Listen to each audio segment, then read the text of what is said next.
Let's begin with the demonstration of the left lung, the surfaces and the borders which are present in the left lung. Let's begin first with this pointed part, which is called as apex of the lung.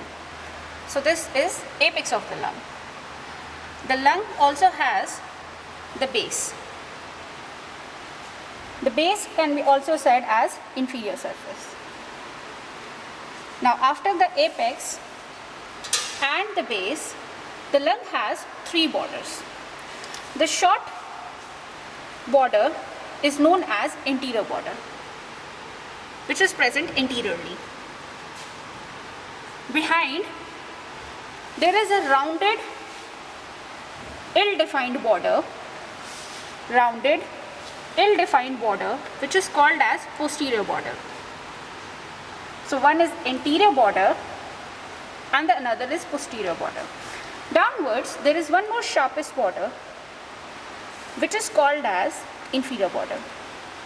So in total, we have three borders: the inferior border, the anterior border, and our posterior border.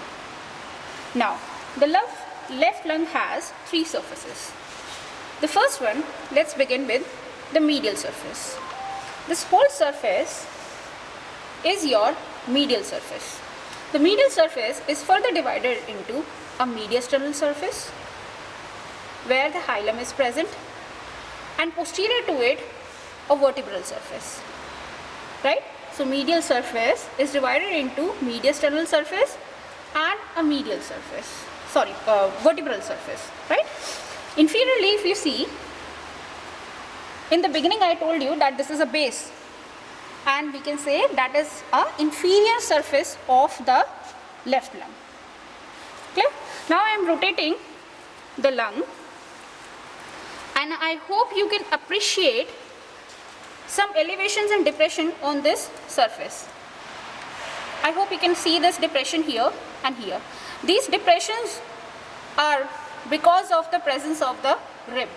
The rib compressed these lungs and there is a depression. In between the two depression, there is one elevation due to the presence of the intercostal space.